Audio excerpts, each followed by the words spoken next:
met Jeremy down at the Taylor Gallery when there was a very interesting exhibition. I really loved it, but I loved Jeremy's words and how he spoke and what he had to say about the artist, and I just thought, that's such an interesting man. I would just love to have him here in the Arts Club. And it was a complete surprise when I discovered that Jeremy is actually a member of the Arts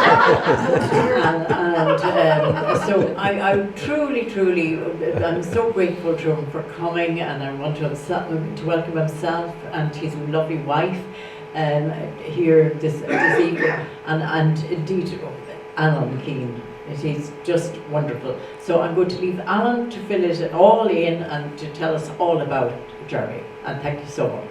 Thank you. Thank you, Mary. And Jeremy, you can. Good evening, everybody.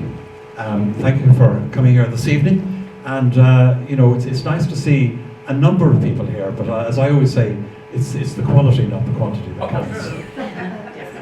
Yes. Yeah. So this is going to be an interesting evening insofar as we're dealing with two topics essentially. One being the discovery of a massive archive of 350,000 documents in a private house. That is the largest personal archive, or private archive, in the country, and sheds a lot of light on historical and just general domestic history in Ireland over many, many years. Jeremy is the 8th generation belonging to this particular house down in Wexford, and it's called Monksgrange, am I right? Yeah. And Monksgrange is where in Wexford? It's northwest of Enniscorthy, about Right. 7 or 8 miles out of Enniscorthy. Okay, and it was built around 1769. Completed in 1769. 69, exactly. And your grandchildren, of course, now are the 10th. Yes. Fantastic. Yeah. Now, I know you told me when I spoke to you briefly that you had no interest in history at all, which sounds quite remarkable when you consider what's happened in the interim. Well, I think it started in school. When I was at school, I didn't enjoy history. I didn't know what it was supposed to even be about. And trying to learn the run of English kings and all the dates didn't interest me, and all the Irish kings or whatever. And that was to the horror of my grandmother, who loved history. And as grandchildren, when we went to stay in Monksgrange as kids, there was always talk about history, and I thought I'd better get out of here somehow, so I'd offer to go out and fill the bag of logs or whatever you do. So it was later in life, and quite a lot later in life really, that I started taking an actual interest in it. I suppose it was because we were actually surrounded in the house that we were now. Well, we arrived in the house in 1985, and we found lots of stuff, as you might say, but it's archival material now, and it was everywhere. And we started reading one or two of the letters. In fact, one of the very first letters we read was a very powerful, emotionally powerful letter from a son, a second son of Monksgrange, who had to emigrate to America, which he did in 1849, because his elder brother was going to take on the farm. So 11 years after he got there, having had a son and a daughter in the meantime after his marriage, in 1860 both his wife and the daughter that she'd just given birth to died. And this was the letter that he was writing back to his mother to say that the letter opened, "My dear mother, I'm alone in this world, save Adela," which was his daughter. So it was this piece of paper, it was the actual piece of paper that he'd sent to her, the actual piece of paper that she'd read in 1860, and Rosie and I are sitting at the fire and we're reading this, and you wouldn't get beyond halfway through the first sentence and you're in tears. I can well imagine. And was this the first time that all of these documents were unearthed? In other words, did your parents and grandparents even realise what they had, or were they just simply contributing to it over time? I wouldn't say they were unaware, but I don't think they were showing any particular interest. They had their own jobs, things to be getting on with. But there's a long history. There's 7 or 8 generations of people who didn't throw things out. Yes. So they didn't deliberately keep them because they thought they were going to be historical documents, but they said, oh look, this is a letter from my boy in America, I'll put it in that pile there, and then the next one came and the pile grew bigger. They just didn't throw things out. Yeah. So that was the fortunate thing. And the other fortunate thing, that there was space for everything. It was a peculiar thing, but in the 19th century at Monksgrange, there were only 2 children born in the whole 100 years. There were 4 or 5 other children, but they were born outside Monksgrange, away from Monksgrange. My mother, for instance, and her sister were born in England during the First War, where their mother had come from, and their grandfather was away in France. So they were going to be. She wanted to be back with her parents. So there was no pressure on the next generation family. There weren't 9 kids and then another 9 and another 9. When Granny died, you just shut the door of her room, and there the stuff all stayed. Yes, yes. And but they were obviously well kept. I mean, they were well kept. Yeah, they weren't. Well, not all. There were 4 45-gallon drums of letters just chucked into the drums. But others were folded and even parcelled and tied with string, and just put in a cupboard. As I say, for no other reason than don't chuck things. Yeah. Somebody will show an interest someday. Can I digress slightly, because your career is actually nothing to do with any of this. You became a pilot with Aer Lingus and had a career then. At what point, or do you want to talk a little bit about what it was like being? What it was like being a pilot? Yeah. Well, I always say it was better than working for a living. And was it through that you met your wife Rosie? No, it wasn't actually. No. I know Rosie's from Melbourne. She's from Melbourne. So did you meet her out there, or did you meet her here? Or? No, I met her in Dublin, but she graduated, and all Australians, once they've graduated, they go away for 2 years to see the world before they come back home and never see the world again because it's too far away. And she came to Dublin. Why did she pick Dublin? Oh, you'd have to ask her that. I am asking her. Well, we had friends of friends who a friend of mine had gone to Australia and they'd met, however you do, and they said, oh, if ever you go to Ireland, you must call in and see my mother and stay with my parents.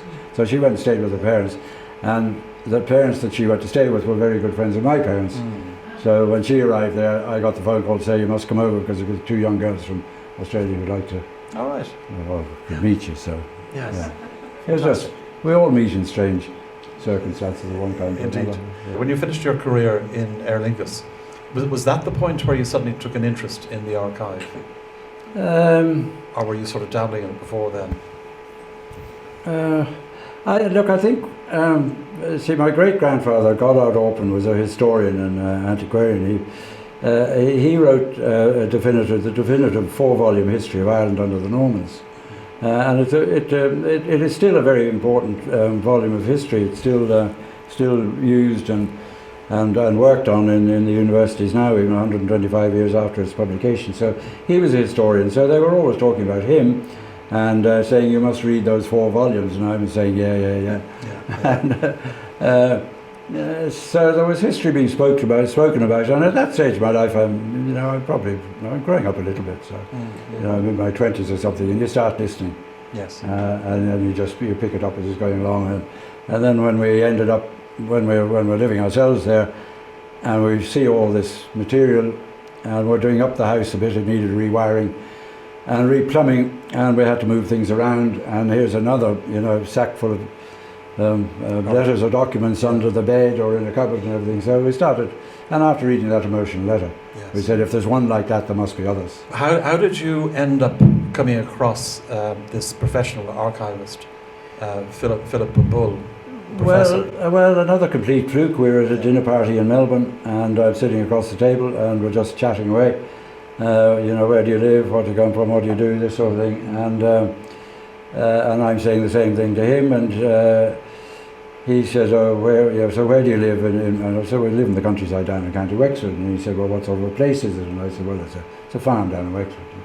And he said, "Yeah, but I mean, you know what I mean? Would it be interesting for a historian?" Yes. Whatever his comment was. And I said, "Yes, it would be." So the chat went on, and he said, "Look, I'm going to be in Ireland in a couple of months. Could I come down and just have a quick look?" Because my subject, he taught at La Trobe University in Melbourne in the Department of History for 40 years, and the Irish land wars was his subject. All right. So he was very familiar with Irish politics, Yeah. political history and the land history and that sort of thing. So he came over and he had a look one weekend with his wife and his daughters, and he had a look. He said, "Look, this is interesting. I'm going to come back. Can I come back next year, and I'll have a look at, get me a good sort of handful of these things together, and I might be able to get an academic paper out of it or something." So he came back, stayed a fortnight or so, and said, "I will be back, and there is an academic paper here, but start getting it all into one room for me." So he came back, and we got quite a lot. I mean, if it said all in one room, we probably got 3 or 4 suitcases into the room for him. It's very hard to know what somebody actually means. I mean, if somebody says, "Get them all in the room for me" in Ireland, it means, well, get me a good few. Yeah, I know. So this is effectively, this is Philip in 2013, and there you can see we've got 5 filing cabinets there, and there's a banana box there on the bottom on the right, ripe bananas, it says in the box, and that's full of letters. And the other boxes, they've got plastic folders and letters and that, and he's got a bundle of letters up there. Now these letters they've sometimes, quite a lot of them have been rifled through and they've been looked at. So if a 6-page letter is written, it's not always the case that those 6 pages are still together as 6 pages. There might be 2 pages in the right box and 2 pages in the unright box. And part of the skill of the historian and the archivist is to have a sort of memory of, that sounds as if it's a letter that goes with those other pages that are sold such and such. So it's a very, very complicated, difficult jigsaw puzzle, huge jigsaw puzzle. Exactly. So that's how you start doing it. And then when you've got a sense of the first filing cabinet full, you make a decision as to how you're going to catalogue and list it. So what Philip did was put them in sequences of letters from Mary, for instance, and so there might be 30 or 40 letters, and then you'd see if there was a common person that she was writing to, were there any letters from that person. So she's writing to her son Tom, and suddenly he comes across a whole load of letters from Tom. So you put the Mary and Tom letters together, and they end up in a folder, or 2 folders, or however much it is. So the correspondences, when you say we have 350,000 documents, that's sheets of paper, and that is the estimate, and it's a pretty good estimate. That doesn't mean that every single sheet of paper is titled this page 1 and such, and the subject with it. Yes. So it goes into a folder of Mary's letters to Tom, and that's what's in the catalogue. And then if you're interested in what sort of a letter a mother might write to her son, then you go to that folder and you read them all yourself. So how many years was Philip actually doing this? Well, And was he living with you? Yeah, yes, the deal. Well, a deal. I mean, it wasn't. What was the deal? It was a Trumpian deal, as far as I was. I got everything. Well, yeah. After the couple of times that he'd been there, he said, "Look, I'm retiring from the university. I'm looking for something to do, and I'll archive the whole collection for you." So I said, "Look, Phil, this is huge," and he said. I said, "We can't pay you," and that would have been extremely expensive. We couldn't have paid him. And he said, "Look, give me the first right to the whole archive, and give me board and lodging." So he did stay with us and board and lodging, and he worked. He came over a period of about nearly 7, 8, 9 years for 2 months and 3 months and that kind of thing. It was 950 days. That works out at 4 years full time with weekends and holidays. So it was a very long process and a huge amount of his time. And when did it finish? Well, it finished in time for the 250th anniversary of the completion of the house, which is 2019. And he also had his book finished. He wrote a book arising out of all this, the history of the house. What's the title? That's Monksgrange, the history of an Irish house and family. So he was sort of finished there in 2019. He's doing little finishing jobs now, but he's not going to be travelling over and back anymore. But it was an absolutely colossal job. It would have cost if you hired an archivist to do it, you're looking at hundreds of thousands I can imagine. to have it done. So it's a remarkable. The value of it is not in monetary terms. The value is in its significance, its historical interest, and its historical use to academia, because it is now all sorted, documented. So the academics can come down and research their, how many spoons of salt are used at a dining table on a Sunday night in a County Wexford house. I know, The esoteric things that people like to research. So we've probably got 3 or 4 post-grad researchers who've been down looking. Oh, really? Looking Okay. at stuff. And are you going to digitise it, or has it been semi-digitized? Look, 350,000, that's a massive task, because they're all different. The papers are all different sizes. There are some of the most, they're creased from the folding. They're lying flat now, but they do need to be. They would need to be categorised. That'll be hundreds of thousands of a grant from the Heritage Council. Here he is now in 2017, where it's looking a bit tidier, and the filing cabinets are there. The boxes that are on top of the filing cabinets are also in the filing cabinet. So each drawer of each filing cabinet has 4 boxes in it. So they all mount up. You measure an archive in the number of boxes. On view there and in those filing cabinets are 280, and there are another probably 200 over in another room that we're still working on. So we're going to end up with upwards of 500 boxes, which is actually massive. If we gave that to the National Library, they would actually, in all likelihood, they would say no, because they can't. They go into the queue. Yes. And there aren't enough archivists to deal with the whole thing. So there was a question. There was a big question about where should it stay. Should it stay at Monksgrange and be managed by me? And I'm not a historian or an academic or an archivist, or should they go to one of the universities, Maynooth, for instance, or Trinity, or to the Library or the National Archives? Keeping them at home was deemed to be the best place for them to be, their point of origin.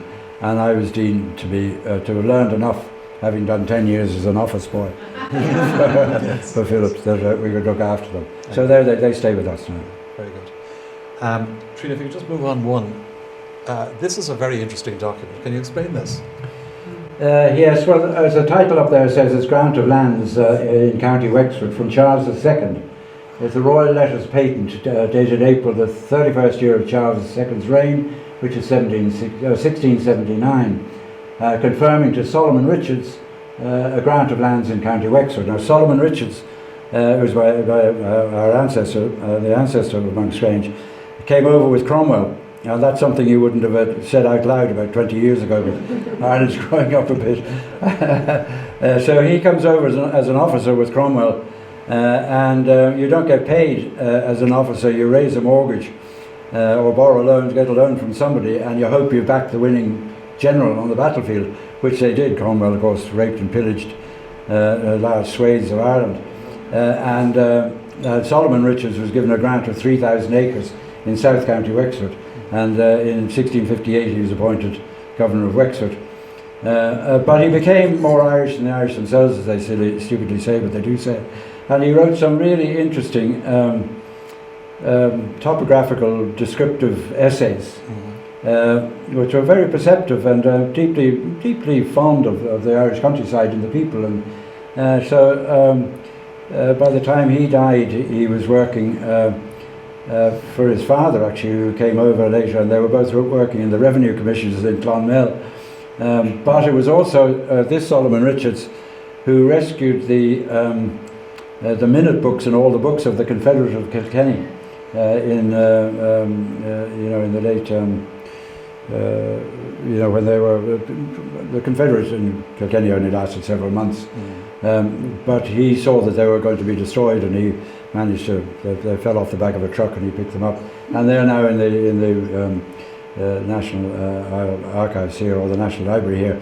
But he was the start of it, and then he had to sell half the lands that he's given. He had to pay off his mortgages, and then he buys another bit of land and on up the county until he ends up with the lands at Monksgrange. But this document is interesting. It wasn't always in the archives. We actually bought it about 7 or 8 years ago, if it's that long ago, in a pure, absolute chance, a complete fluke.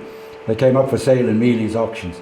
And the thing about this archive is that, or this parchment, is that not only is it on its original vellum, but you can see that it's attached by a silken thread at the bottom is a wax seal, and that's the wax seal of Charles II.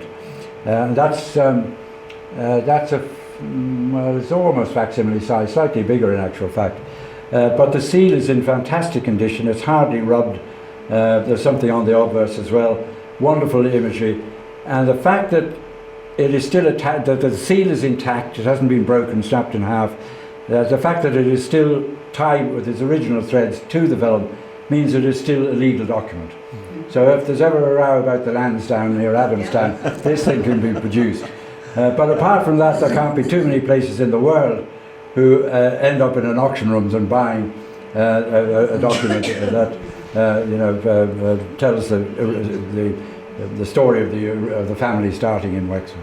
I think it's also a testament to the fact that, as you said, they became more Irish than the Irish themselves, was that they survived 1798, the rebellion, and 1922 in terms of protecting the house and the lands and so on. Yes, well that's absolutely true, and it is extraordinary. It's one of the few houses in Ireland that has that peculiar record. They weren't attacked in 1798, although Enniscorthy is only a few miles away, and there was Wexford was the scene of ferocious fighting. But it's a fact that the Richards at the time of the 1798 rebellion was the Reverend John Richards, and he was the curate of the Protestant church in Killaan, and on the vestry committee of the Protestant church in Killaan in 1798 was John Kelly the boy from Killaan. Now, it's not unusual to have a Catholic on a Protestant vestry committee, because if you have to go and collect rents for the church, it's better to send a Catholic along to get it from the Catholic rather than the Protestant fellow would be get a box of the beers or something. Sure. But Kelly was a friend of the family's, and there is some interesting documentation about his visits to the house. And so he's a friend. So that's having a friend in the right place, in the right time, in the right place. So Kelly effectively gave the place a protection. And the very same thing happened in 1922, 1923, when it was on the burning list. And a man who worked for my grandfather at the time was a member of the local Republican cell, and he realised that if the house was burned, his job was burned. And he managed to have it put down to the bottom of the list, so long as they left the country immediately, and he could go back to his boss and said, I ran them. So they went to Chipping Camden and stayed there, and that's where the arts and crafts movement thing came into it. So yes, friends in the right time, the right place, saved Monksgrange twice. Yeah. Are there any specific documents that you can think of at the moment that are part of that archive that really stand out? I know that letter particularly moved you to actually do something about the whole thing, but were there any other documents that surprised you or shocked you? Did you ever? Oh, there were plenty of shocks. Yeah, I mean, and that was one of the other interesting things that Philip said at the start. That black sheep will turn up, and there'll be something will happen in this. Yes. And he said, "What do I do about them?" And I said, "Well, it was a long time ago, and if that's the truth, that's the truth, and if that's written there, we'll go with it." So, yes, there were. I mean, there was Edward Richards, the man who emigrated to the States. He had an extraordinary life, but he had a few black marks. He wasn't very good with women, he did the sort of thing you shouldn't be doing when you're a married man or not, or whatever. Yes. So there was that, but that's scandal, that sort of things. Lots of families. Was that contained in a letter or something that you'd know about that? Yes, because the family themselves had to discuss it, and one of them was one of the maids in the house, in fact, there were two of them, the maids of the house. Judy Kennedy in the 18th century, she was given 20 acres of land, and that field is back with us now, but it's still called Judy's Meadow. So so she's not forgotten, and her circumstances were discussed. And then the Edward Richards, his circumstances were discussed because there was a child and what's going to happen to the child and who's going to look after the child and do this, that and the other. So they faced up to their realities. I know. And is there anything else you'd rather not discuss? The state of my finances. Now, at this stage, because we're an arts club and we're going to be talking about art in a few minutes, there is a connection, and a very interesting connection, with one William Orpen. I know it's not a particularly direct connection, but it's there nonetheless. Can you just explain that please? Yes, William Orpen was a third cousin of my great-grandfather, so that's Goddard Henry Orpen, who was the historian. So they were third cousins, which is, it's hard to work out who's what, but they knew one another, and they wrote very occasionally, but the letters are nothing about art. They're sort of just domestic letters. So they knew one another, but William Orpen was living in London from the 1920s on, and Goddard Orpen and his wife Adela had been living in London while William Orpen was growing up in Dublin. So their paths just didn't cross. Yes. But they knew one another. This is the one Orpen that we have in the house. This is Goddard Orpen by William Orpen. So when I say they didn't particularly know each other, they didn't, but there's this picture. And strangely, it's got this inscription to Bridget Murphy from The Boy Who Can't Grow Up. Yeah. Bridget Murphy, that's actually, that's Lady Glenavy, because William and she were had an affair. Oh, right. And yes. she was called Bridget and he was called Digit. Yeah, the spelling is unusual, isn't it? Yeah. Anybody out there would like to ask a question of Jeremy?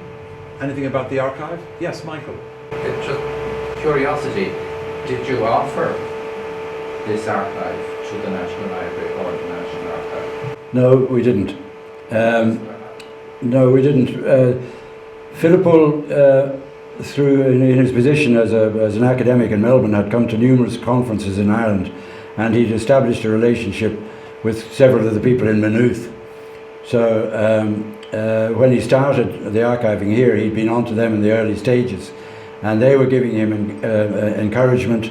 In fact, they actually paid his airfare over and back, and made him part of the Department of History.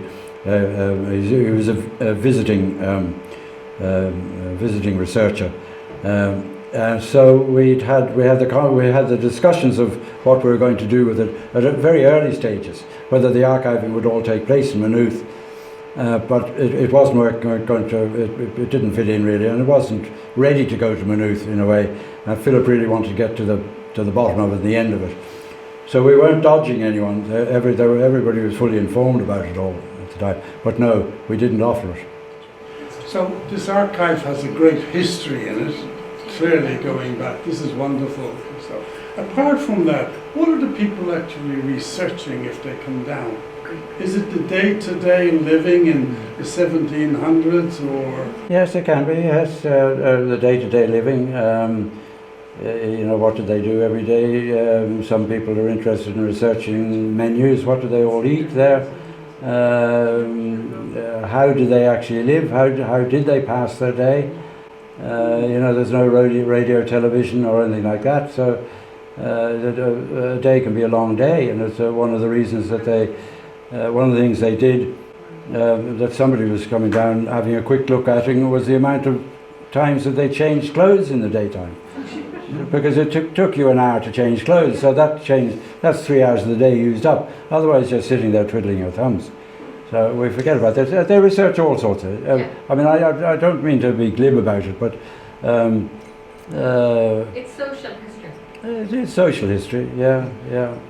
So I think at this juncture, we'll move on to the second part of the mystery, and that is to do with this piece of art and the discovery of an Australian artist who was little known, or certainly up to the point where Jeremy wrote his book, and a very fine book it is too, and available at a special price after the talk. Okay, it's a really superb production, and just at the back you've got a number of copies. Yeah. So just to set the scene for this, Jeremy has always been interested in art. He's been an art collector. He's had an art gallery, I gather, as well. And so he'd know a lot about the market. And he got a call one day from John de Vere White. And he said, I've got an interesting painting here. I'm not sure what it was. It was described as the Irish School, but it wasn't signed. It wasn't titled. But he thought it was very interesting. And it was quite a big picture. It was about 6 by 4 feet. And showed sort of a typical Irish scene, in a village or something like that. And he said, would you be interested in it? Because it didn't sell yesterday. Yeah. So, right enough, up he came, had a look at it, and said, this is very interesting. But in the meantime, something happened. Somebody from New Zealand, was it, made contact to explain that it wasn't what we thought it was. It was actually by this guy. Yeah, well, it was a Buzzer, John de Vere White, known as Buzzer, but Buzzer had actually catalogued it in the sales catalogue as of the Irish School. So he didn't know, obviously didn't know who it was, unsigned and undated, and it hadn't been titled. But between the time of the following morning, just before Buzzard rang me, somebody rang him from New Zealand and said, that's a painting by Max Martin. And so that's when I arrived up to Dublin to have a look and went to buy it. Buzzard said, look, this is by Max Martin. What was it about it that attracted you to it? I mean, this could have been any randomer at this point. Yeah, it was, but there was a bit of quality to the picture, which immediately was there. And I actually had rung a friend of mine in Melbourne who had a gallery, and I said, is there an Australian artist called Max Martin? And she'd said, yes, there was. If it's any good, you should buy it. Okay. So it was obviously a good painting. There was draftsmanship, there was everything in it. It was a quality thing. Okay. But you still really needed to establish this authenticity and various other things. So it began, as I said, a 25-year odyssey, going back and forth across continents. It did, to yes. try and gather all the information, which became the basis of your book. Yeah. Yes, well, I came back with the picture and it went into the house, but it was too big to hang in any of the rooms we had. There was a room down in the basement. It was down there. The basement, by the way, was done up. It was okay. It wasn't a rough and ready, great big damp space. So we hung it there, and we got Rosie's from Melbourne, and she had family down there. Her youngest son has been down there, so we go down every year. So I thought, well, so as soon as I get down there, I'll start finding out about who this Max Martin might be. Yes. So no point in having an anonymous picture. Yeah. So it was very lucky. I'd Bridget MacDonald, who I'd first asked about it, said, she said, this is a funny one, but the National Gallery of Victoria is opening up a whole new gallery space for the millennium, in other words 2000, and a Max Martin picture is going to be displayed in it. Oh. So I thought, well, that's good. Well, I got onto the NGV and I asked them about it, and then I was introduced to the curator of the new exhibition. And I went and met him, and he said, oh yes, we bought that from the descendant family. And they live out in a suburb called Eltham, which is about 15 miles out of Melbourne. And I said, could you get me a phone number? And they said, well, I'll ring up and I'll see if I can. And he got me the phone number, and I rang up, and the artist himself had died in 1965, so I wasn't meeting him, but his son was still alive. So I made an appointment to go out and see him, but it was just about the day we were leaving, wasn't it? All pretty much the day we were leaving. So I went out to meet him, and you can't just burst in the door and say, now tell me all about your father. So we had to go through the, do you take sugar in your tea stage? Yes. And that's really all we got. And he said, come back next year and we'll have a chat next year. And I came back the following year, and again we only had a pretty just a cursory conversation and getting to know you, so that you can, he can be at ease with you, asking embarrassing questions, but like, can you tell me about your family tree? And he said, I don't know any of it. So and that's what he did say to me. And so I said, look, hang on, I'll run down to the births, deaths and marriages in Collins Street in the city, and I'll have a quick look. And that was before 9/11, and all these records were, you could go and get anyone's birth certificate, anyone's death certificate. And I got it, and I went back out to him and I said, I said, here's your family tree, going back from the time that your grandparents, your grandmothers, came over from Ireland in the 1840s. And he sort of looked at me and he said, God, you know more about my family than I do. You know, and that's, I mean, I was very uncomfortable with that feeling that, you know, you're starting to probe into somebody else's life. But this chap, that's Cal, isn't it? Cal, yes. Yeah. And I mean, Cal, did he travel with his father? Because there are times where he went, like most Australians, that come over to England and Ireland or whatever. Yes, and they did travel over to Ireland. Absolutely. Well, yes, Max Martin went over to Ireland. Well, he went to England in 1912. Yeah. Because there were no, if you wanted to look at European paintings, there were no books with reproductions. You know, a reproduction of paintings in books was a relatively uncommon thing. You could get engravings and that kind of thing. But if you wanted to see European art, you had to go to Europe, and so they all did. When Max Martin arrived in London, he arrived there in 1912, and he stayed till 1948. But in the early 20s, when he started, when he painted some of his big pictures, there were over 200 Australian artists in London at the time. Really? So they all went over there. Including Sidney Nolan. But so yes, Sidney Nolan went. But Max Martin then in 1919 got married over there. So he'd gone over as a single man, married in 1919, and then had his two children in the 2 years after that. So Cal was actually born in England. Okay. And his daughter Lorna were both born in England. And when did they move to Ireland, and why did they move to Ireland? Because there was an Irish connection. Yes, there was. His grandmother, I think, was it? Well, he knew that his grandmothers had come from Ireland, but he had this fanciful notion. Martin was his surname. He had this fanciful notion that he was a descendant of one of the Martin family of the 12 tribes in Galway. So he went to Galway in probably about 1923, and there's a photograph of him, and it's dated. He painted there, and there are pictures that he's painted in Galway. But he was actually living in Kinsale, and he'd take excursions up to Galway. Yes. And he was going over and back for the next 5 or 6 years. Max Martin was a working class boy. His father deserted the family when he was only 5. So he was brought up in pretty ordinary circumstances, where they were hungry often in the family. So he decided that he didn't want his family growing up in hunger or poverty. And he also didn't want to paint 30 pictures for an exhibition and then none of them would sell, because then he hasn't got anything. So he got a job as a scenic artist in the London theatres. Yes. So he's getting a weekly wage. Yeah. And he did incredibly well there, didn't he?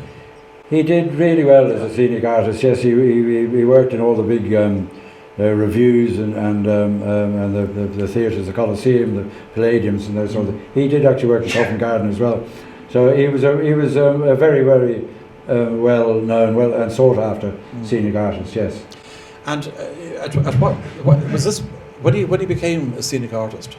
Was that after he sort of made it quite high up in the art world? Because I know there's a particular painting that he did that was exhibited and hugely acclaimed. Yes.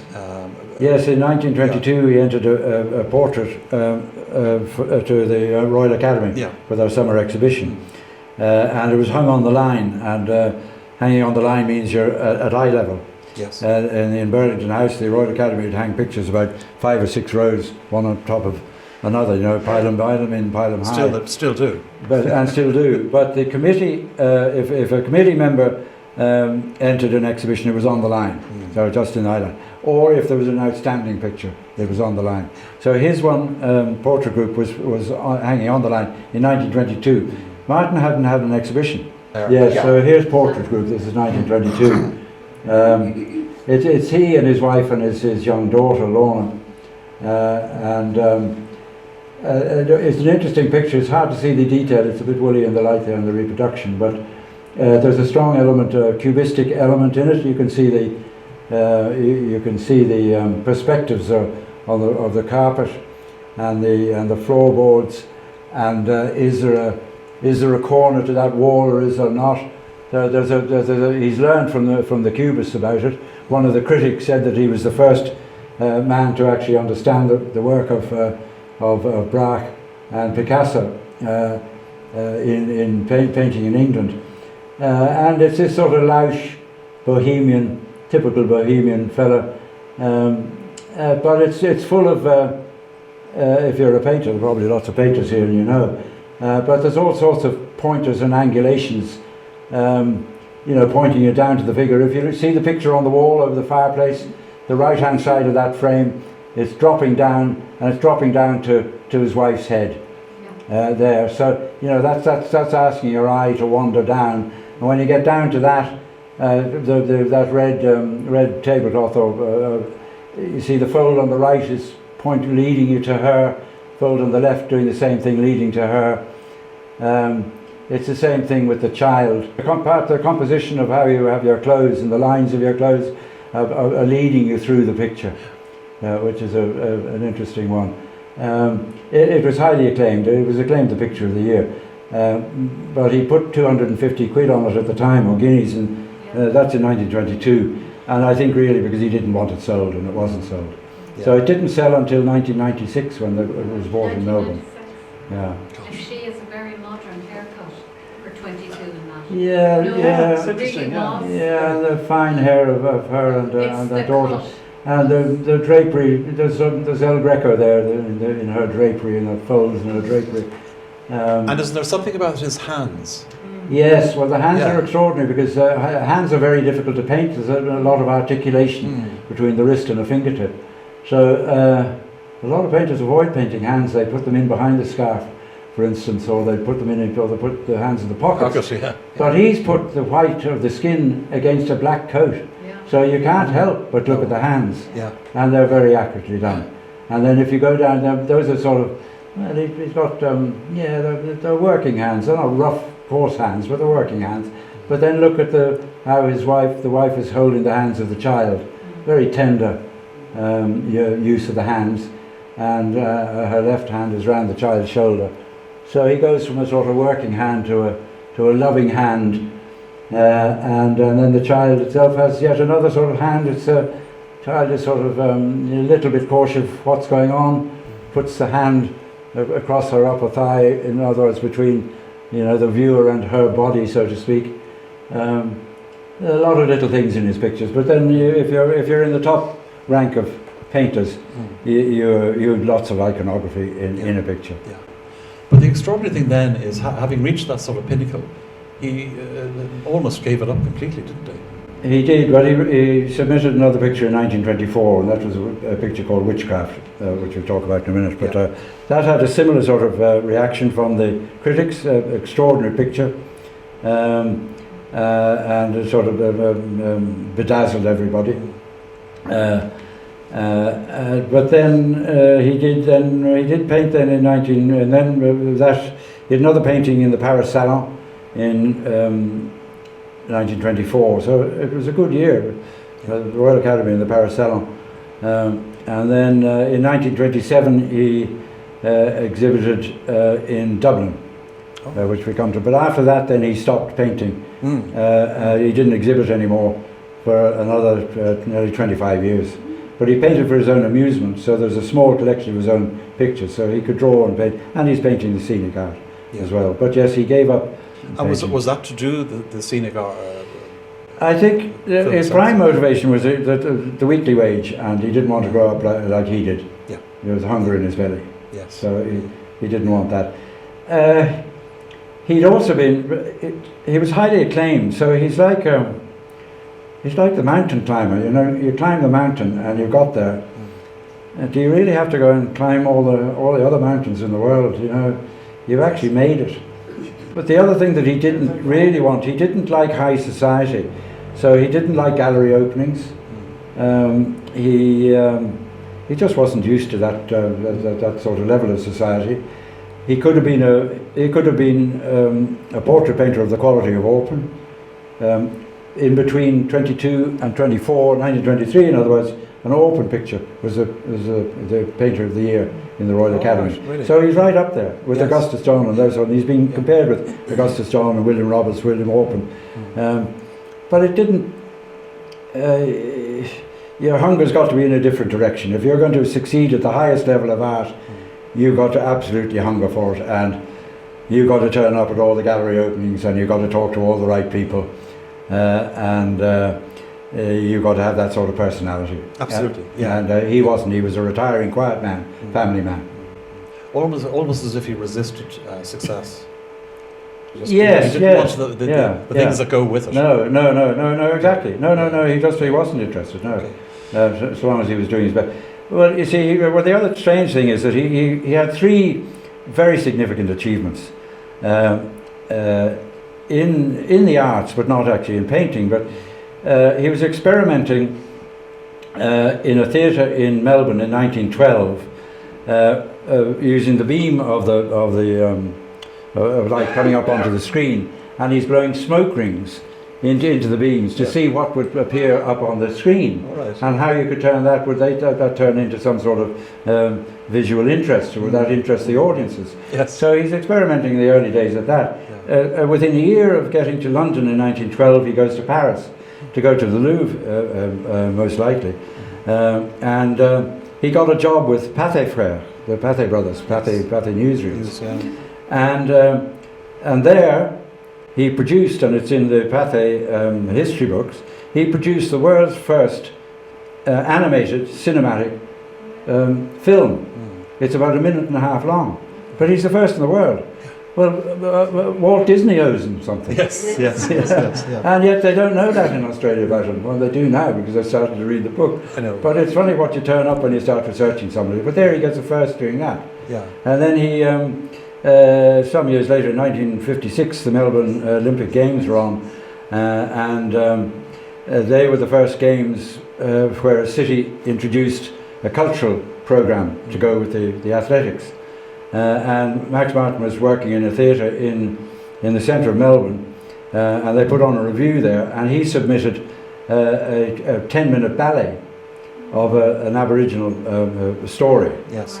And that whole review coincided with the launch of television in Australia for the Olympic Games. Yeah. And they went from the launch with the Prime Ministers and there straight into the Tivoli Theatre in Melbourne and televised the programme. So Max Martin's ballet was the first ballet ever shown on television in Australia. Isn't that extraordinary?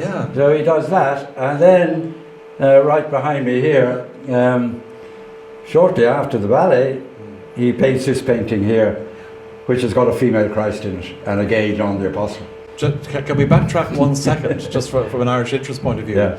I also gather from your book that while he was over in Ireland, he designed some set for the Irish sweepstakes and was put up in the Shelbourne Hotel. Yes, he did. Yes, Very it was fancy. Yeah, the McGraths were clever. They were great promoters, obviously, of the sweepstake. And you know, you couldn't sell the tickets overseas and in America, where the big market was. It was illegal. Yeah. So, but then when they came back here and all the things were put in the drum, he always got a leading artist, English or Irish artist, to paint the drum and the scene, the backdrop to the. Yeah. And Max Martin was invited over, yes, and he stayed in the Shelbourne. Interesting. Anyway, now we go back to this. So tell us about the crucifixion. This presumably is well after all of that. This is 1950. This is about 1956. So you're back in Australia. He's back in Australia by now. Yeah. He painted a gouache. He was going to paint a crucifixion. Max Martin was a good Catholic, which doesn't mean he went to mass every single Sunday, but he was an abiding Catholic, and it was deep set in him. He did, however, and tells everybody that he brought a meat sandwich to work every Friday, just to show that he had a little bit of independence. But then, and his grandmothers, one of whom was a lay nun, had a great influence on him, and his behaviour and how he thought and all that sort of thing. So he was deeply religious. He painted a very important painting of Archbishop Mannix in 1953. But when it comes to this extraordinary thing here, it's a horrible way of talking about a picture, I think. He painted a gouache to start, a gouache study. And it's a perfectly regular one. Everybody's doing what they should be doing in the picture. But when he translates the gouache into the full-blown painting, he's changed the sexuality of the main protagonist in this in a really extraordinary way. And you really need, you'll see it in the book when you all buy the book. You'll see the chapter and you'll see the blow-ups. But here's, down the bottom right there, and there's the Virgin Mary. But she's pretty normal, but she's quite solid on her feet and that sort of thing. She's not quite ladylike. Her hands are not particularly ladylike. But look at John the Apostle, and look at him. He's got hairless arms. His fingers are sort of delicately holding on to her. He's just come back from the hairdressers. He's loaded there with conditioner. He's got red lips. Look at the eyes. It's pure feminine. It's absolutely extraordinary. And if you look, as I said, to the gouache, you've got a masculine man, an absolutely masculine man who's using strong hands to hold on. So, he's unquestionably gay. I'm not a reader of religious work. I've looked at it in churches, and you go to the museums and you see lots of religious work. But when it came to this, I thought, look, I better get somebody who knows what's going on. And do people paint female Christs? And I asked around, and I was told to go and ring up Sister Rosemary Crumlin. And I didn't know who she was, but I looked her up. You Google somebody before you're going to meet them. And she's a member of the Sisters of Mercy. But she actually had a lay role in promoting education through art. And she's a leading artist on religious art in Australia. She's curated some really important exhibitions and written some really important books in Australia. But even more importantly than that, she's a senior curator of the Vatican collection in Rome. And she's extremely high up on that committee with the senior cardinals and even the Pope himself. She's a most remarkable woman. So I picked up the phone, and I didn't know all that, everything about her other than she was done. I said, look, could I ask you about a religious painting, as I know nothing? And she said, come on down and see me. And I went down and saw her. She's just one of the most adorable person you could meet. She's just absolutely wonderful. And she said, well, bring the picture down or a copy of it. And I brought it down, and she said, by the way, have you ever looked at a picture for an hour? And she's not a woman who you could fib to or pretend you had. So I said, no, I haven't. Should I have? She said, you have to. She said, we're going to look at this for an hour. And I thought, oh, what am I going to do for an hour? Looking at a picture for an hour. And after about half an hour, she said, well, how are you getting on? And I said, look, it's really not my thing. I don't know. I see this picture there, and there's a bit of drama about it. It's dramatic. But I didn't spot really what was going on. And she said, do you not see the female Christ? And I said, no, I don't. And she said, well, look.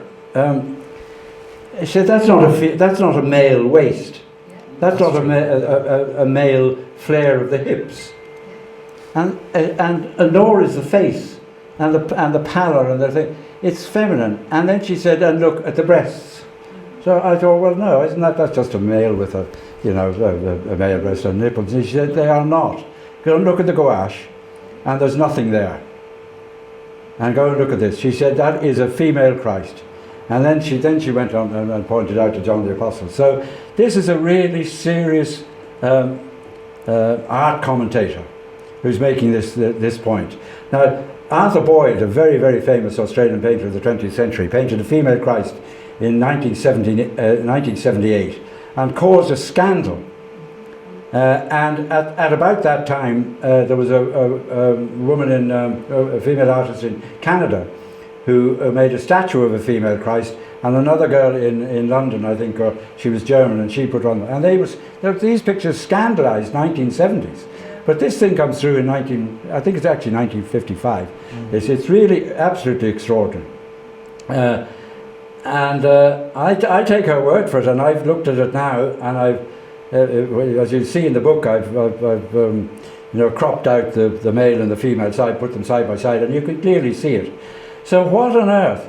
Michael Martin was straight as a die. He didn't drink. He didn't go. He didn't carouse. He didn't go out with other artists because they go to the pubs. They go off with women. He was absolutely straight as a die in all his behaviour. He was an upright, honest, straightforward man. And to think that he would actually come up with this is astonishing. It's really astonishing. But then that's what happens with art. You know, artists paint subconsciously quite a lot. What it comes out of their inside, they're not quite sure. You ask a lot of artists, you know, what's all this picture about? And if it's not a straightforward Percy French landscape, they'll tell you, well, I don't really know, I just painted it. And you're led into your art. Now, we had, at the launch of the book here in Melbourne about a year ago, we had an exhibition of the paintings that the family wanted to sell. Max Martin's descendant family didn't want to keep the pictures. And this was one of them. And I went into the gallery a few days after the show had opened, and there was a priest standing in front of witchcraft here. And I just sort of moved up and I said, oh, you know, what do you think of it? And he said, I like it. And he had this stony expression. And I said, are you interested in what's going on in there? And he said, yes, I'm going to buy it. Yes, I'm going to buy it. So if he's buying it, there's no point in starting to interrupt him and tell him it's a gay boy. And I'm sorry to use that, I don't mean a derogatory term. But I mean, I didn't. He looked for all the world as if he actually didn't get it. Yes. But then he bought the gouache as well, and then he bought another picture. He still doesn't know, I'm absolutely sure not, but it belongs to the Dean. He's the Dean of St Patrick's in Melbourne, and it's hanging in the presbytery, where it probably won't ever be seen again. But Mary Magdalene there is looking very sexualised. Absolutely, yes. Well, we know she was. We haven't got to that bit yet. Well, what's going on there? Well, you know that she's sexualised, and she is spoken of as being possibly a prostitute. But in actual fact, you read the book, and she's not a prostitute. She is highly sexualised. She doesn't do sex for money. She might do it for pleasure, but not for money. And her hair is free flowing. So she is either of the highest nobility, or she's of the lowest of the low. So the middle group, or middle class of women, always have to have their hair covered with a shawl over their head. So you can see that with the Virgin Mary has her hair covered. So the hair is an important issue with her. And bright lipstick. Yeah, and the lipstick, and no, you can't quite see it in the bottom left-hand corner. She's got red sandals. Oh yes. Yeah. So she's straight out of the fashion rooms, really. But Max Martin, he's a remarkable man for these sort of truths that come out in him somehow. Extraordinary. Yeah. Are we missing any slides that we should be looking at? Well, if you go back, if you can go back to the catalogue. Yeah, there, stop there. So, this actually comes from the art library in Thomas Street, where they have the catalogue of an exhibition he had in Danny Legan's in St Stephen's Green in 1927. I haven't got it to show you here, but it's got the contents of it and all the pictures. But we don't know what he sold and what he didn't sell, but he did make the remark himself that the state had bought 3 of his pictures to go into their collection. So, but if you go to the OPW now and you look at their collections, there's no record of it, which is a pity. Yeah. So I don't know where they went, but if there would have been an early 1927, the state's only 4 years old, there'd have been an early acquisition for the state. Yes. But the record is there, so he is in Ireland. He'd also that year exhibited that portrait group in the Royal Hibernian Academy exhibition. Yeah. So we could go to the next one. Okay. So here he is in Galway, and he signed it, Pádraig Martin Golov, 1928. So was Max's middle name? Oh yeah. How did that come about? Yeah, he was christened James Patrick. But he, when he was about 15 or 16, he got a job in a factory just down the road from his home. It was a confectionery factory. They were making sweets and things. And his first job was unloading the bags of sugar off the carts and to put them into the warehouse, and off they'd go. He was very strong. He was also a wrestler. And in those days there were works leagues you know, like a little bit like the suburban leagues or something. Yes. So he was working for a company called McRobertson's. So McRobertson's would be wrestling against Keane's and Business or whatever, or Hills or whatever. Yeah. And it was reported that the one person that nobody wanted to wrestle against was Max Martin. In other words, McRoberts Martin. Ah, right. So Yes. he sort of got the name of Max. Okay, interesting. Yeah. Yeah. And it stuck. Okay. Yeah. All right. So here he is as a scenic artist in 1930. This is quite an interesting one, just to introduce the next picture. To introduce this one. This is witchcraft, but we'll go back, if you can just go back for a minute. This is a 1841 watercolour by Frederick Burton, who only painted in watercolour, he didn't do oils. And this is called the Aaron Fisherman's Drowned Child.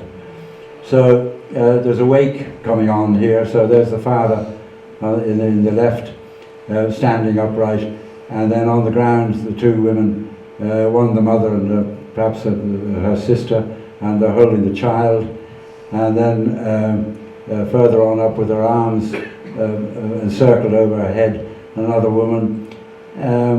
That composition from the arms over the head back down through the red-robed woman, the man, and then that man on the left with his hair balding in the front but long hair behind, will come up in a minute when we go to the next picture, the witchcraft. You can see, so, but if you just go back to the other one, if you go back to the original one, yeah. There's a dog there, there's a rope there, the ropes, fishermen's ropes are hanging up in the ceiling, there are fish drying up there in the very top ceiling. Burton was a good, he was good at picturing the west of Ireland, and so what's going on in the wake is pretty accurate. Do you see the people coming in through the door at the left hand side? They're the keeners. Keeners were actually professional singers in a way, not everybody at a wake keened. So they're the keeners coming in. Now if we go on to the next slide, please.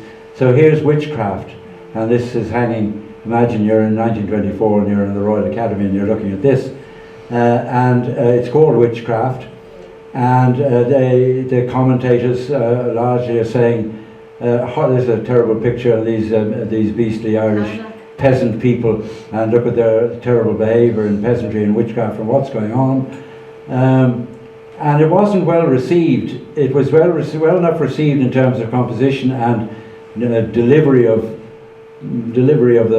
a subject, but it's hard to work it out really. There's quite a mix of the people there. Some are the clean-skinned sort of office type people, and some are the labouring people. But if we if you try and remember back to the Burton one, and the two ladies, you see the two ladies just up over the baby. They're on their knees there in that one. They're in red, but here they're in black shawls. They're elderly. And there's a baby on the ground. Are they casting a spell? Has the spell been cast? Is it about to be cast? What quite is going on?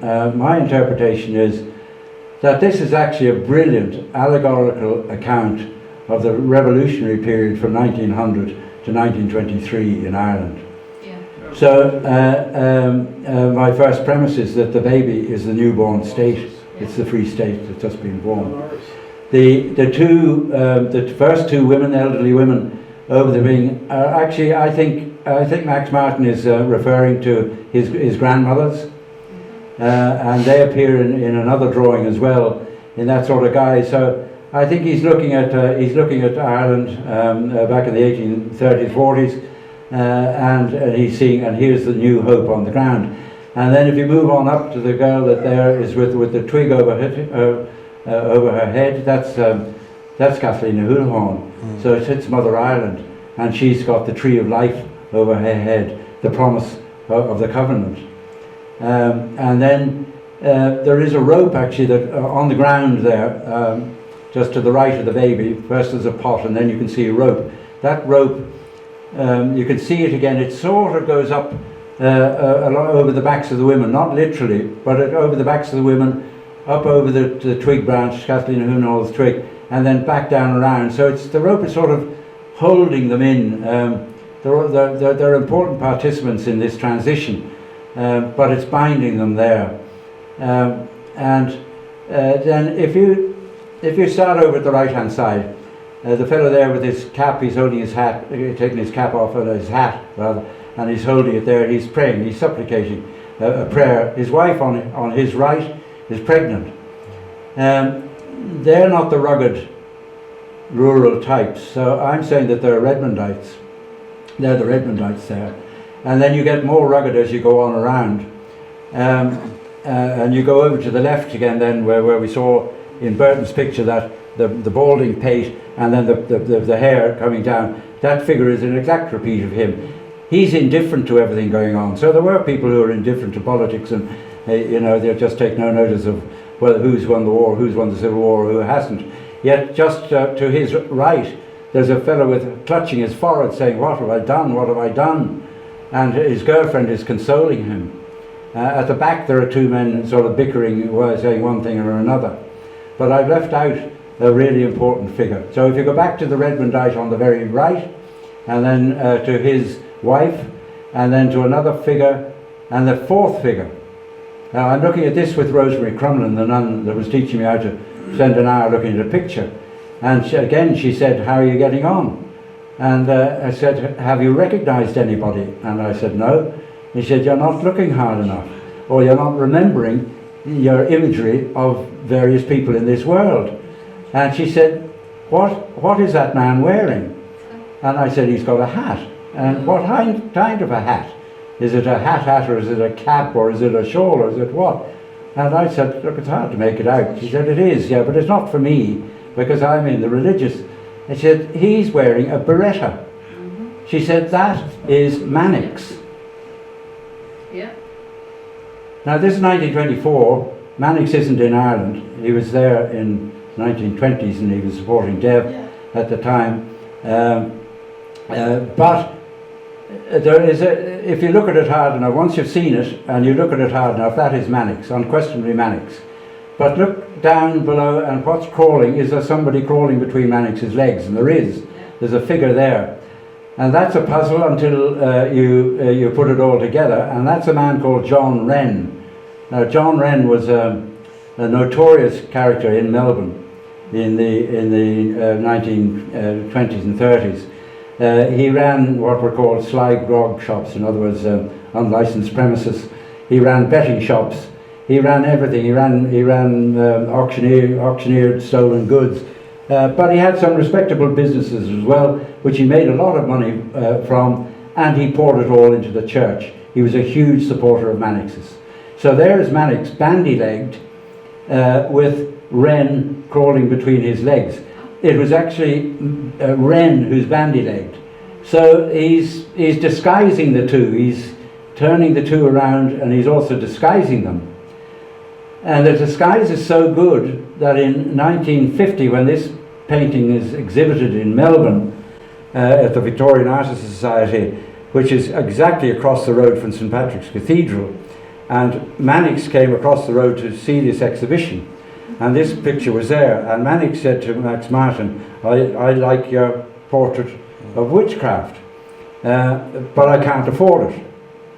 Classic one from a cleric. Yes. Anyway, Mannix did buy a drawing at that exhibition. At the end of the exhibition, witchcraft wasn't sold, and Max Martin asked Cal to give him a hand, and they carried the thing 3 miles to Kew, the suburb of Kew, where Mannix is, where he lived, and he left it at the back door, saying a gift for his grace.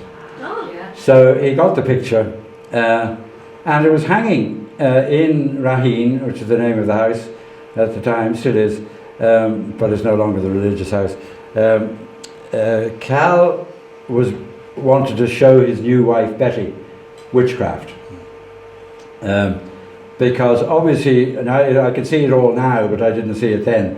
Witchcraft was incredibly important to Cal and incredibly important to Max himself, which is why one of the last words Cal ever said to me, because he died after we'd only met twice, he said, "You must find witchcraft."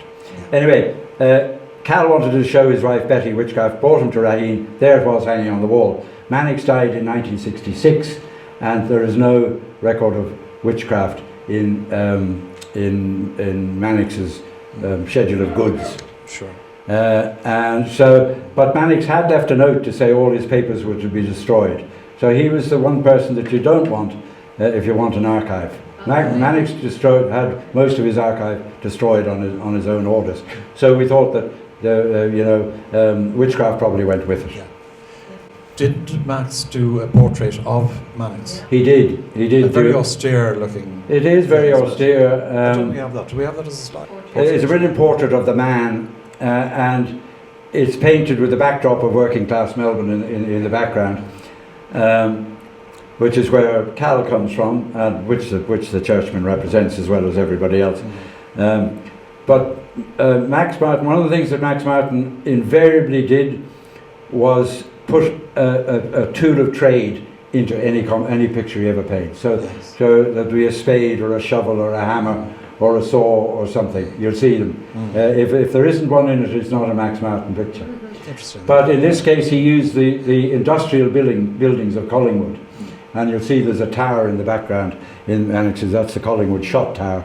So it's a very subtle portrait. He did paint him. Are there any other paintings that you want to discuss particularly before we go to a Q&A? Well, this is a nice one. This is the first picture he painted when he came back to Melbourne. So he's setting up home in Eltham, and he paints this picture of domesticity. But again, this is a very clever painting, and you can see again the cubism. It's a long time after cubism. This is 1950. It's sort of 40 years ago later. So people are a bit sniffy about this. It's only a copy, or he should have moved on himself. But it's a wonderful. He understands it. So you can see that the perspectives of the tabletop are at odds with each other. And if you look at the back wall, you're not quite sure whether there's a corner of that wall in the right-hand side of the curtain, or whether that's a flat wall continuing on over to the left, or whether the corner is turned round. That's a clever thing to be doing and asking in the picture. Carlisle and Eltham, this is a very busy one. This is the suburb where he lived. It was sort of hilly country, and you can see this sort of hilliness, and the roads wind round the place. And up in the top centre there, towards the top, you can see what looks like car lights, and that they're lighting up the centre of the image. That's his son Cal coming back. Max Martin having lent him his sports car, and that's Max Martin in the bottom right there in the shadows, waiting for his son to come back, and he's late. But that's full of dynamism. Again, that's following a French painter in the 1950s. I can't remember what it's called, what the schools. But terrific. Another example of grasping what other people are doing. Did Max have a daughter? Yes, he did. A daughter, Lorna. Yes. Okay. And do we know much about her? We know a little bit. We met her once, but she was an alcoholic, and so she wasn't in good form when we got to her, when we met her. She was a musician. She could play the accordion. She played Max came back from one of his trips to France with an accordion for her when she was a young kid, and she used to play with Stefan Grappelli, and she used to broadcast during the war, the Second War. She used to broadcast on Free French Radio. Programs of 14th and 15th century early French music, for which she was granted a place in the Legion of Honour. So we never found out enough about her. She had an adopted daughter and son, and they didn't really talk about it. And so she was talented as well, but a little bit out of the picture. But she's there. She's in the book. So this is a head study of an Aboriginal, the indigenous people. He went up into the bush in 1948-49. There's not very many people or artists in Australia who paint the indigenous people. It's not unique, this one. Well, it's a bit taboo, isn't it, as well, in terms of. Well, they don't. You can't depict a person who's died. They can't look at images of dead ancestors. Yeah, exactly. Yeah, there's that to it as well. But this is a very tender, compassionate picture of somebody who, strong, upright, you know, one of his own. I'm okay, thanks. You know, we're getting on. Yeah. You know, self-portrait from the 1950s. Nice bit of nice use of light. Isn't it? Yes. One side of the face well lit, the other one's darkly lit. Quite a penetrating one. Betty, the artist's daughter-in-law, has kept that one. She particularly likes that. Oh, really? Yeah. Yeah. Okay. And then, we end with the portrait of the artist. This was entered for the Archibald Prize in Australia in 1963. The Archibald Prize is a huge portrait prize awarded every year in England. In Australia, it's, the winner gets over $100,000. That's a fantastic prize, I think. This was recommended. He didn't win, but it was commended. But again, an extraordinary perspective. So you're looking down and looking from high up above down towards him. So the legs and the feet are all foreshortened in a pretty dramatic fashion. And if you look at the structural elements of that are asking you to go and look at the head, you can see the diagonals of the trellis lead you up towards his head. The cat's tail comes from the cap at his hat at the bottom there, a circular one up through the tail on up to the head, which is almost a reflection of the hat. And then the arms, his arms and the arms of his coat are leading down again to extraordinary hands. And his hands are so well painted, and the hands are what give him expression. He's not afraid of it. On the ground there is what looks like a Bible, almost certainly is, because the street he lived in Eltham, was Bible Street. So it's a pun. And he enjoyed puns even in his pictures. You can see the legs of the stool, those two flange legs, they're canted in, they're pointing you back up to the head again. And so is the flow of the path, the border, the flower border there, heading you on upwards into the flower of the tree of life. And then look at the head, extraordinarily painted, this bright, luminous dome of his baldness, and the darkening tone of the face. There's a lovely contrast. And the triangulation of the two tufts of hair over his ears and his beard, which leads you on down to the cat and what the cat represents, all sorts of things. But both the cat and the man are looking at you directly in the eye. And the eye in this situation is absolutely the pathway to the soul. So you can see right, he's allowing you right into him. It's a very powerful portrait. Absolutely, and of course it's the cover of the book. Yes, it is, yeah. Where on earth did you get the title, No Singing in Gum Trees?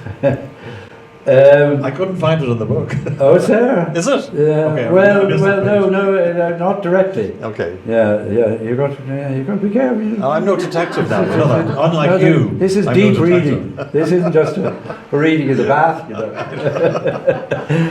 When he came to Adelaide, he came back from London in 1948 and he went to Adelaide. He lived there for 2 years and he made a pronouncement. He said, I'm going to change the whole nature of Australian art. He says there's been too much singing in gum trees. In other words, too many people are painting gum trees.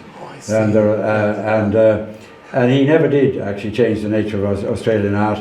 The likes of Sidney Nolan did, Russell Drysdale did, Fred Williams did. They were in their 30s and 40s when he got back to Australia in his 60s. So he had the ambition, but at that stage of life he wasn't get there.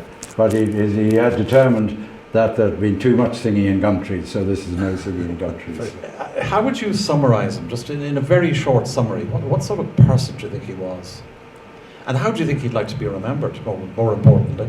Could I read the last paragraph? Please, yeah, do, yeah. He was a gentle, empathetic and softly spoken man whose character was always to create comfortable relationships. His self-deprecating nature evidenced his psychological well-being. Max Martin, the artist, knew he was the equal of the leading artist of his day. He had approached the top of the mountain for his own satisfaction and to prove himself to his self. Max Martin, the man of the theatre, had equally reached the height of his ability. An enigma he may have appeared, an achiever he clearly was. Though institutional recognition of his art came half a century after his death, he would have died content in the knowledge that he had done his best for his art, his family, and his world. Martin's use of allegory, permitting literal and symbolic interpretation, brings an enigmatic dimension to his art, and enigma plays its own part in Martin's enduring practice of mental reservation. Martin died a contented man, humorous, gifted and kind by nature. He had led a life of achievement. He was well read, he had a gift for language. Could one of his last thoughts have been quod potus feci facient meliora potentas? What I could do, I did. Those who can do better, do it. Superb.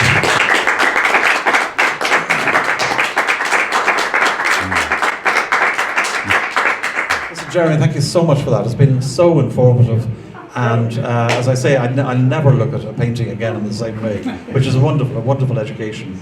And just as a small token of our appreciation for you this evening, I'm going to give you a copy of my book, which I hasten to add is not for sale. Only Jeremy's. Well, thank you for your kind words, and thank you all for coming. Thank you very much.